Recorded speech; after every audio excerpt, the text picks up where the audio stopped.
শুভ সকাল বন্ধুরা, অপরাহ্নের সূর্যতে তোমাদের সকলকে স্বাগত। আশা করি তোমরা সবাই ভালো আছো, যে যেখানেই আছো। আমিও বেশ আছি। কদিন ধরেই জানো তো বাড়িতে চলছে ঠোকাঠুকি আর ঠোকাঠুকি, ভাঙাগড়ার খেলা কয়েকদিন ধরেই চলছে। আগের ব্লগে তোমাদের বলেছি কেন আমার সুন্দর পাথরের সিংহাসনটা পরিবর্তন করতেই হলো। নতুন সিংহাসনও রেডি হয়ে গেছে, দেখাচ্ছি দাঁড়াও। এখন সকাল 9টা মতো বাজে। প্রতিদিনই সকালটা আমার এই পুচকিটার সাথে কাটে। ক্লান্ত হয়ে গেছো নাকি? বল খেলতে খেলতে ক্লান্ত হয়ে গেছো বাবু? টায়ার্ড?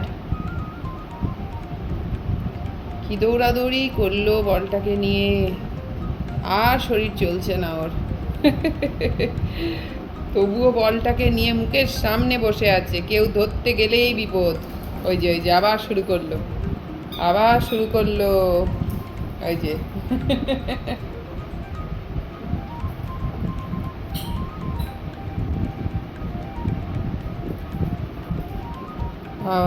বাবালে, কেউ ওর জিনিসপত্রে হাত দিতে পারবে না।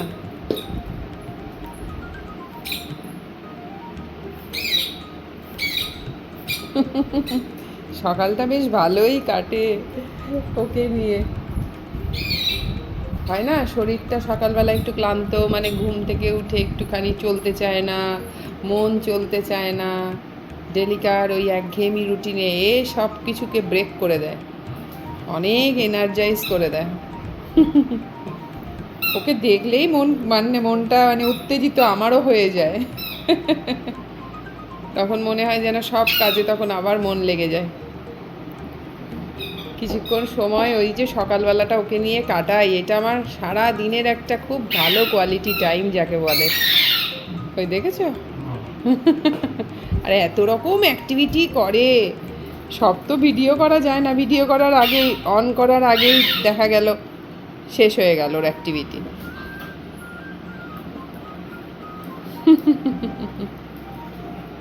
জন্মদিনের খেলনাগুলো পেয়ে ও যে কি খুশি হয়েছে। তবে সব একসাথে দিয়ে দিইনি, একটা একটা করে বার করি, কারণ একঘেয়েমি হয়ে যাবে তখন ওর আবার। ওরে বাবারে, আমার গায়ের ওপর উঠে এসে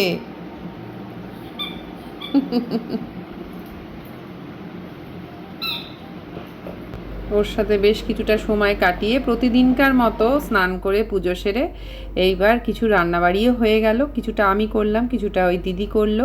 রান্নার দিদি আর কি করেছি, ঝিঙে আলু পোস্ত, মুগের ডাল, কাঁকরোল ভাজা, আর ভেন্ডি ভাপে, উচ্ছে পেঁপে সেদ্ধ, আর হচ্ছে তোমার টক দই তো রয়েছেই।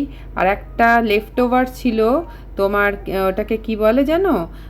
দাঁড়াও বলছি, ছোলার ডাল দিয়ে লাউ শাকের ডাঁটা দিয়ে, লাউ ডাঁটা দিয়ে, এই যে এইটাকে বলছি। কি সুন্দর খেতে হয়েছিল, ভাজা মশলার গুঁড়ো দিয়ে খুব সুন্দর খেতে হয়েছিল, থকথকে করে করা হয়েছিল। কিছুটা বেঁচে গেছিলো, কালকে করেছিলাম, আজকে এটাও গরম করে খেয়ে নেবো। ধুর বাবা, খেয়ে নেবো কি গো, আজকে তো জগন্নাথ দেবের স্নানযাত্রা, সোমবার আজকে। আমি খাবো না, যেহেতু নিরামিষ করেছি সোমবার, আজকে সবাইকেই নিরামিষ খাওয়াচ্ছি। কেন বলো তো? কারণ আজকে তো বাবার স্নানযাত্রা। আর আজকে দুপুরের মধ্যে ঠাকুরের সিংহাসনটা আমাদের মিস্ত্রি ভাইরা আর কি সব রেডি করে দিয়েছে। তো ভেবেইছিলাম যে আজকে যত বেলাই হোক, আজকে সব ঠাকুর কিন্তু আমি বসিয়ে দেবো। এসে তখন মগের ব্যবহার করলাম, জল দিয়ে শ্যাম্পু দিয়ে ভালো করে স্নান করিয়ে নিলাম। প্রত্যেকটা ঠাকুরকেই করাবো, যেহেতু আজকে স্নান যাত্রা। সবাই শুধু জগন্নাথ দেব স্নান করবেন তা নয়, সবাই করবে। আচ্ছা, তার সাথে এবার গঙ্গা জল, এবার ঘটে জল নিয়ে গোলাপ জল দেব, হলুদ দেব, চন্দন দেব, আগুরু দেব, এই সব দিয়ে এবার ওনাদের পবিত্র করতে হবে আর কি সব কিছু। আর মধু দেব, দিয়ে সব কিছু দিয়ে স্নান করিয়ে তারপরে আর কি বসাবো। আর এই হচ্ছে ব্যাপার। চল। কদিন ধরে মনটাও খুব খারাপ ছিল জানো তো। 22 বছরের পুরনো পাথরের সিংহাসনটা কিভাবে সরিয়ে আবার নতুন করে, যদিও নতুনেরও একটা আনন্দ আছে, নতুনকে বরণ করার একটা আনন্দ তো অবশ্যই আছে, কিন্তু পুরনোকে বিদায় করাটার যে চাপা কষ্টটা না, সেটাও আমাকে খুব কষ্ট দিচ্ছিল। আর সবথেকে বড় কথা, ঠাকুর আসনে বসে কিছু পুজো করতে পারছিলাম না। ঠাকুর আসনের সমস্ত ঠাকুরকে আমাকে যেহেতু ঠাকুর আসনটাকে ক্লিয়ার করে দিতে হয়েছিল, সব ঠাকুর নিয়ে গিয়ে মাসের ঘরে রেখেছিলাম, জানো তো। সেখানে তো ঠিক করে দিকটাও পেলাম না। মানে আমাদের তো হিন্দু মতে তোমার পশ্চিম দিকে ঠাকুরের মুখ করতে হয়, আর তা না হলে তোমার দক্ষিণ দিকে মুখ করতে হয়। তো এই দুটো দিকই ওই ঘরটায় পাওয়া যাচ্ছিল না। আর আমার ভোলে বাবার সিংহাসনটা দেখেছো তোমরা, কি সুন্দর! আমার মানে মনের মতো করে আমি চেয়েছিলাম এরকমই করে বানাতে, খুব সিম্পলভাবে, খুব মানে যাতে আমার এই 50 জীবন থেকে আমি জানি না কত বছর আমার জীবনটা চলবে, তো সেই শেষ পর্যন্ত আমি যেন মানে ঈশ্বরের সেবাটা সুন্দর করে করতে পারি, খুব সহজভাবে যেন আমি ঈশ্বরের সেবাটা ঠিক করে মনের মতো করে করতে পারি। আর ভোলে বাবাকে, আমার ভোলে বাবা তো অনেক বড়, তো সেই জন্য প্রত্যেক দিন মানে ওনাকে তোলা, স্নান করানোটা খুব চাপের ছিল, জানো তো।